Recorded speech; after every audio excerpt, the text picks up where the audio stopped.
When we're advertising on Facebook, we're not just going out there and saying, buy my stuff, buy my stuff. We're going out there with content to say, here are 5 reasons you should see a chiropractor if you have back pain. And then guess what's going to happen? All the people that consume that content around back pain are essentially pre-qualifying themselves.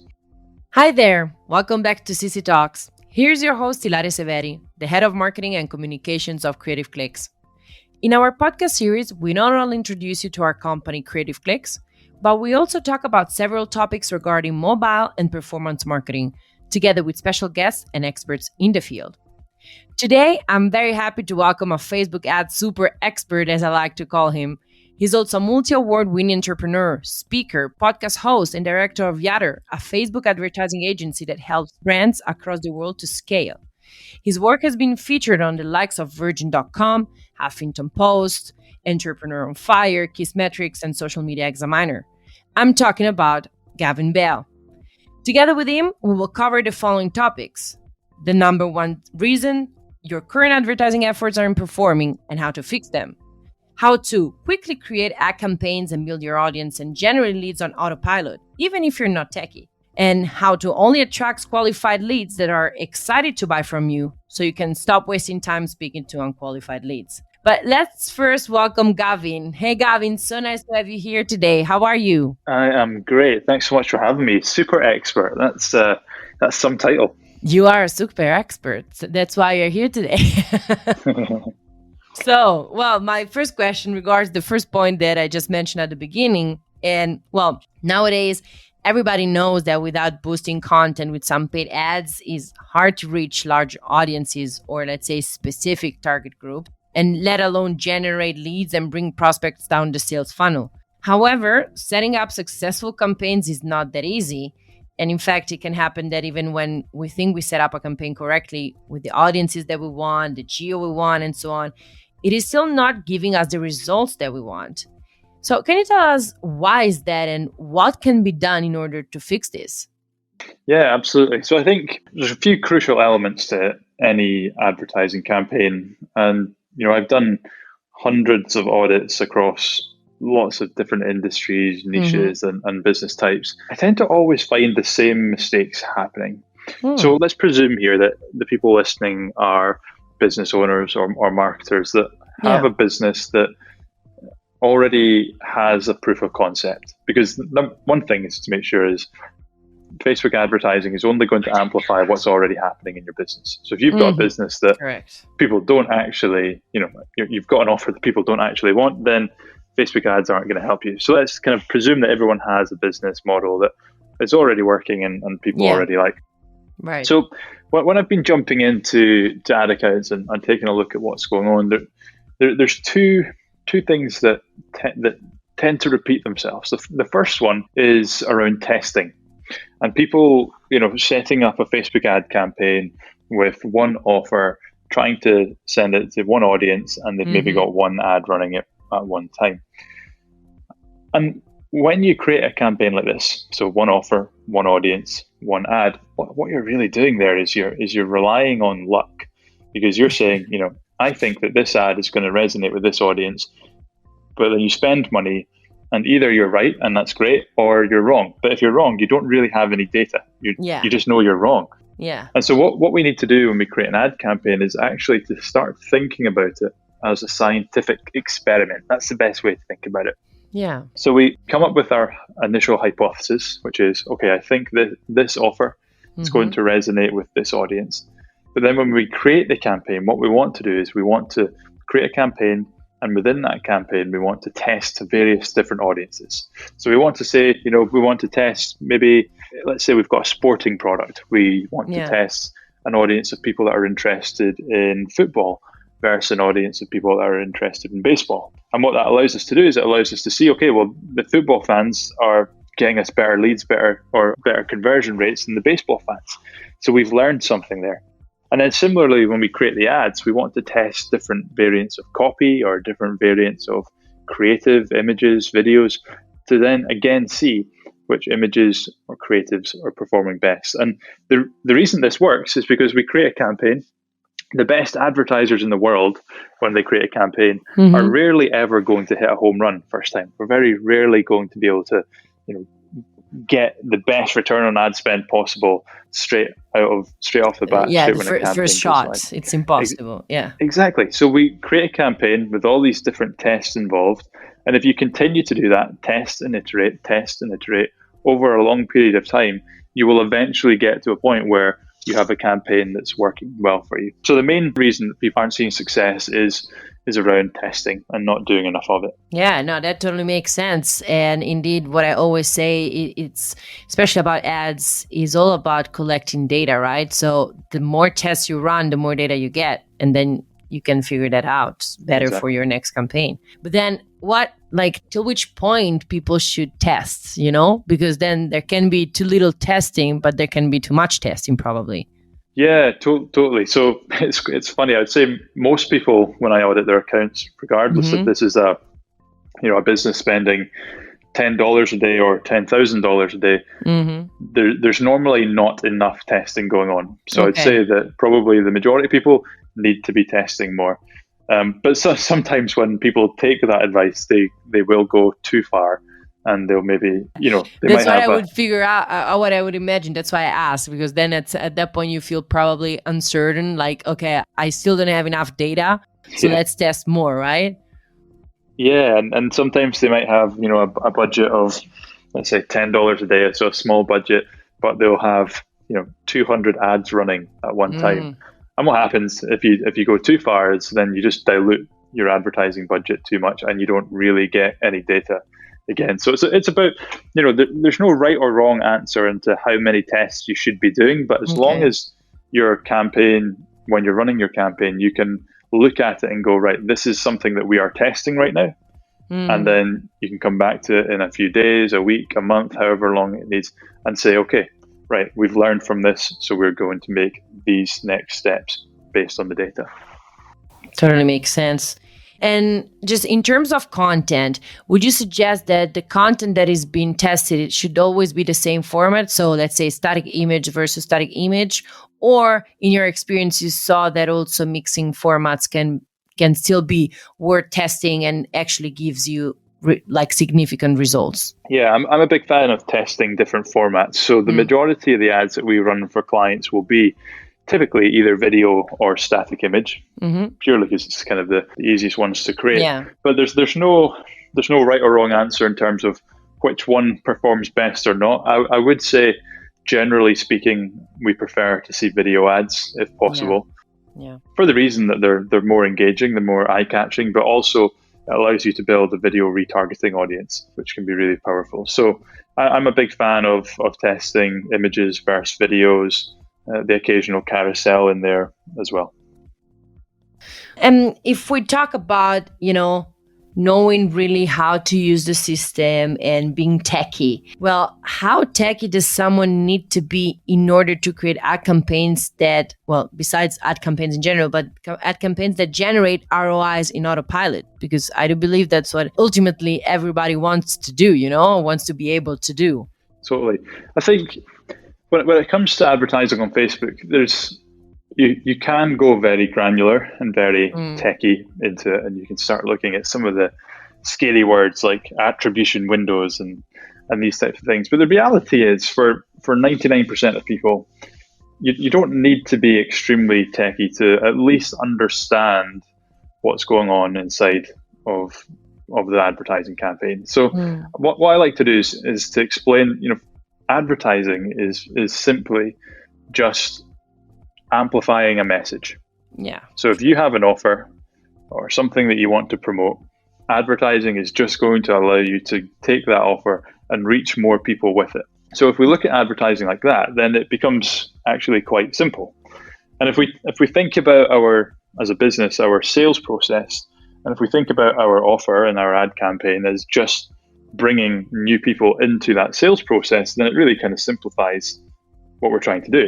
So it becomes a case of, okay, so how can we make the offer something that's interesting and compelling and exciting? And then how can we get that message or that offer across in a way that's compelling to people that are interested in it? And then that's, if we think about it Facebook advertising like that, then it simplifies it down a lot. But I think when we get into the actual technicalities of Facebook ads, then it can be quite confusing, especially if you're new to it. So what I tend to recommend all business owners do is, regardless of whether they want to outsource it or they want to manage it in-house, is to at least understand the terminology and at least understand how a basic ad campaign works. You need to be able to understand the targeting functionality. You need to be able to understand the concept of testing, and you should be able to understand the funnel and how the advertising works as part of the funnel. Because if you outsource your ads to an agency or a consultant, but you don't understand the terminology and you don't understand at a basic level how it works, then you're not going to be able to have the kind of partnership that you should and need to have in order for it to be successful. So in terms of how techy you need to be to generate a return on investment, I think if you understand the fundamentals behind it all, then you set yourself up for a very good chance of success. But you should still commit to learning. If you want to use Facebook ads as a channel, you should commit to learning at least the basics around the terminology and how the system works.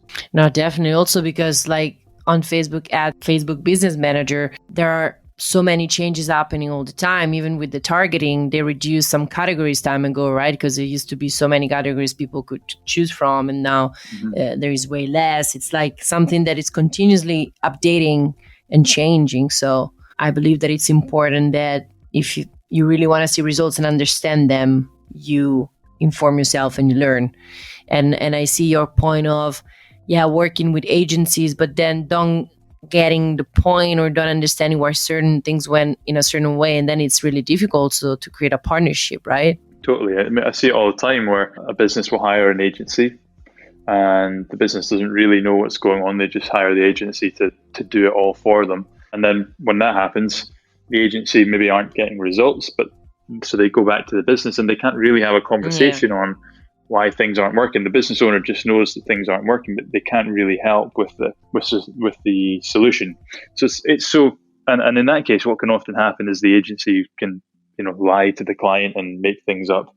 And so it's important for the client just to be able to have a really good conversation with the agency to move things forward.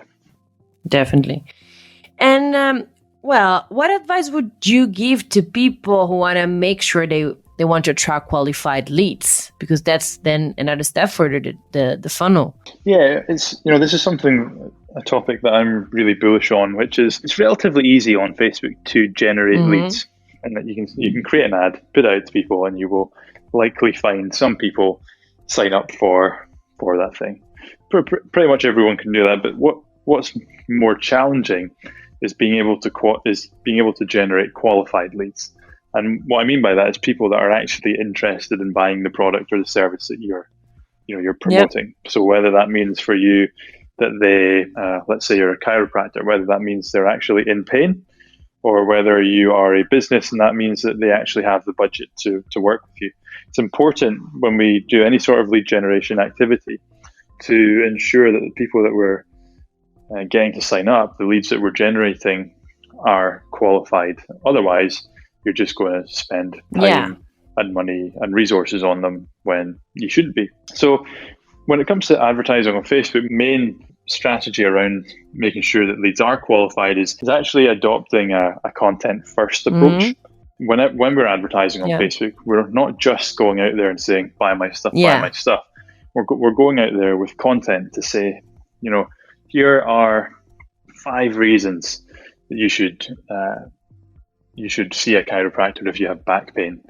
And then guess what's going to happen? All the people that consume that content around back pain are essentially pre-qualifying themselves, because you're not going to watch a video on back pain if you don't have a sore back. And so by them pre-qualifying themselves, it means that, I touched on this earlier, you can build a video retargeting audience to the people that have consumed your video and retarget them with an ad that says, hey, look, we know you've got back pain. We've got this free offer where you can come in and get a free, 10-minute massage, for example. So with every client that we work with, we always ensure that they can create content that attracts and educates and entertains their dream customer. And we use the content to pre-qualify people before we hit them with an offer. Yeah, no, that's great actually. And I think it's also probably a tricky point when you look at the ROIs, when you look at the results to identify that, right? Because of course, eventually if an ad generated a lot of leads, but the sales don't match the leads, then something's off. But I believe, yeah, that obtaining and gaining the qualified and like quality versus quantity, Totally. it's like the difficult part. Yeah, it's a seesaw. I like to explain it. Like there's you have to generate a good quantity of leads, but I would much rather have 50 leads than 100 leads if the 50 leads were more qualified. And oftentimes, that means that people have to think about their marketing slightly differently, because it's no longer about how can we generate the cheapest leads. That's when you're trying to generate the cheapest leads, you're going after the wrong thing. It's about looking at our business model and saying, okay, how much can we afford to generate a lead? And then creating that system, through ads, and working back and saying, okay, so out of the leads that we've generated and the cost per lead that we have, is this profitable or not? So when we ask, people think about how do we generate the most cheap leads possible, they're actually missing the main point. And normally, because I would assume that, as we discussed at the beginning, it's not that the first ad you create, it will generate the amount of leads that you want. So how long does it take before finding out whether the amount you spend, it's worth the leads you generate? Is there like a number of time? Like I do, of course, it's hard to say probably, but more or less, how many trials and tests does it take? Yeah, it's a really good question. I think the answer is it depends. It depends on things like the budget that the client's spending. If you're spending $100 a day versus $10,000 a day, you're going to have to wait longer to get the data that you need because you're spending less. But saying that, as a kind of general rule of thumb, if we launch an ad campaign, we don't touch it for at least a week before we start making changes. That gives us a good amount of data. Some people like to go off the 100 visitors rule. So get 100 visitors to your landing page and see how it converts. Based on that, you can then go, right, well, it works or it doesn't work. Some people like going a step further and going, let's get 100 signups. And something that we're actually doing with clients just now that's working really well is we report, obviously, as an agency back to the client on performance, but we're asking clients to report back to us now on the quality of the leads that we generate. So out of the leads that we generate, how many of those are turning into customers? And that allows us pretty quickly to be able to see, are the leads that we're generating actually creating a real business benefit in terms of profit? Makes totally sense, actually. Yeah, it's a great way of analyzing the thing. And I think what you just said is going to be super useful for all the people that are listening to us right now, in case they were having doubts. How can I make sure like leads are qualified, or how much should I test? Well, and so to wrap it up, could you tell us the top 3 things that any marketer should absolutely keep in mind before starting an ad campaign on Facebook? Yeah. So number 1, I would say ensure that you have all of the relevant tracking in place. So we don't want to spend a penny on Facebook if we don't know where that money is going. So make sure you have the Facebook pixel installed and you've got all the tracking set up. Number 2 is, I would say, spend more time before launching a campaign than you think you need to. I want you to spend that time thinking about things like, how can you create an offer that is irresistible when somebody sees it on their newsfeed? So spend more time than you think you need to on your offer. And also, let's add to that, spend more time than you probably think understanding who your customer actually is. And then the third point I would say is just test and test. So don't come to Facebook advertising with assumptions on what you think is going to work best. Is put different variations of audiences and copy and creative out there and let the data tell you what's best. Well, that was just great. Thank you so much, Gavin, for joining us today in our CCtalks for, this brilliant conversation we had. Thank you very much. Thanks so much for having me. It's fun. And once again, thanks to all our listeners for being with us today. Make sure to subscribe to our channel and CCtalks on Spotify, Apple, and Google Podcasts, and to follow Creative Clicks on social media. Till next time.